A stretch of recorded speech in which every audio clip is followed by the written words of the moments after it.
हमारा ये दुर्भाग्य है, देखिए वर्तमान समय में भारतवर्ष में रहते हुए भी जहाँ गौ को माता का दर्जा दिया गया है हमारे शास्त्र वेदों ने, वहीं गौ को काट कर खाने की बात चल रही है, अनर्गल प्रलाप चल रहा है।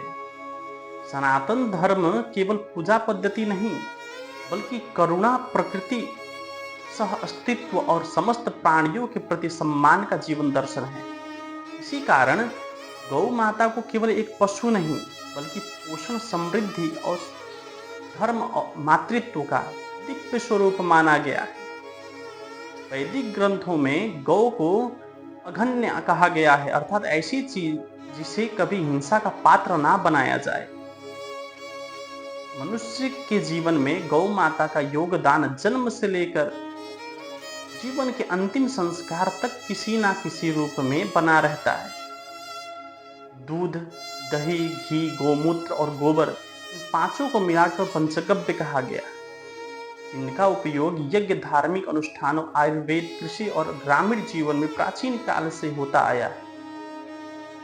इसी कारण गौ सेवा को केवल धार्मिक आस्था नहीं, बल्कि समाज, पर्यावरण और लोक कल्याण से जुड़ा श्रेष्ठ कार्य माना गया। और वेदों में गौ का महिमा, गौ माता का महिमा की बात करें तो ऋग्वेद कहता है, गावो भगो गाव इंद्रो में अच्छान, गावः सोमस्य प्रथमस्य भक्षः। अर्थात गौ समृद्धि, सौभाग्य और देवतुल्य सम्मान के अधिकारी हैं। वो समाज में पोषण और उन्नति का आधार मानी गई है। और वहीं पर अथर्ववेद कहता है, माता रुद्रणाम दुहिता वसुना, स्वसा आदित्य नाम मृतस्य नाभि। इस मंत्र में गौ को रुद्रों की माता, वसुओं की पुत्री, आदित्यों की बहन तथा अमृत आधार बताया गया है। ये गौ की दिव्यता और महत्ता का प्रतीकात्मक वर्णन है। और वहीं पर यजुर्वेद कहता है, मां हिंसी सर्वभूतानि, अर्थात किसी भी जीव के प्रति हिंसा ना करो। यहाँ केवल गौ को नहीं लिया गया है, जीव की बात की गई है। यही सनातन धर्म का मूल संदेश है, जो कि गौ को प्रधानता तो देती है, लेकिन सब जीवों का यहाँ संरक्षण बताया गया है।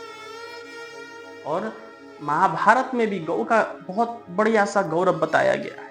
भीष्म पितामह धर्मराज युधिष्ठिर से कहते हैं, गावः सर्व सुख प्रदा, गाव पवित्रा पावना। गौ समस्त सुखों की दात्री है और संसार को पवित्र बनाने वाली है। यहीं पर श्री कृष्ण और गौ माता का अटूट प्रेम भी दर्शाया गया है। भगवान श्री कृष्ण का बाल्यकाल गौ सेवा, गोचारण और ग्वाल बालों के साथ बीता। इसी कारण उन्हें गोविंद, गोपाल, गोपी जन वल्लभ और गोवर्धन धारी जैसे पवित्र नाम प्राप्त हुए। नमो ब्राह्मणाय देवाय गो ब्राह्मण हिताय च, जगदीधीताय कृष्णाय गोविंदाय नमो नमः। श्री कृष्ण की बांसुरी की मधुर धुन सुनकर गौएं चरना छोड़ देती थीं और प्रेम पूर्वक उनके समीप चली आती थी। भागवत पुराण में वर्णन है कि श्री कृष्ण को देख गौएं वात्सल्य से भर उठती और उनके नेत्रों में प्रेम आंसू बहने लगते। ये दृश्य केवल एक ग्रामीण चित्र नहीं, बल्कि जीव और परमात्मा के दिव्य प्रेम का प्रतीक माना गया है।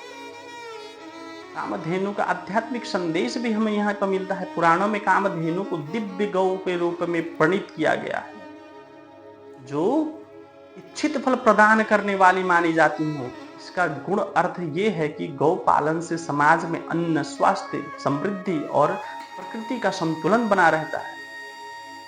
और सनातन परंपरा में कहा गया है, गावान दर्शन मात्रेण पुण्यम भवति मानव, स्पर्शने पापनाश स्यात् सेवाय विष्णु तोषणम। गौ के दर्शन से पुण्य, स्पर्श से पाप का भय क्षय और सेवा से भगवान विष्णु प्रसन्न होते हैं। साक्षात श्रीमन नारायण की कृपा बरसती हम पर। गौ सेवा का वास्तविक अर्थ क्या है? सनातन धर्म में गौ रक्षा का अर्थ केवल एक पशु की रक्षा नहीं, बल्कि कृषि, पर्यावरण, करुणा, जैव विविधता और संतुलित जीवन की रक्षा भी है। साथ ही ये शिक्षा भी दी गई है कि गौ के प्रति श्रद्धा का भाव सभी प्राणियों के प्रति दया और संवेदनशीलता के साथ जुड़ा होना चाहिए। गावो विश्वस्य मातरः, गौ संपूर्ण विश्व की माता है। इसलिए गौ माता केवल धार्मिक आस्था का प्रतीक नहीं, बल्कि सेवा, करुणा, पोषण, प्रकृति और संतुलित जीवन का सजीव संदेश है। भगवान श्री कृष्ण ने स्वयं गोपाल बनकर ये शिक्षा दी कि जो समाज गौ, भूमि, जल, वन और समस्त जीवों का सम्मान करता है, वही सच्चे अर्थों में धर्म का पालन करता है। जय श्रीमन नारायण। श्रीमते रामानुजाय नमः। गौ माता की जय हो।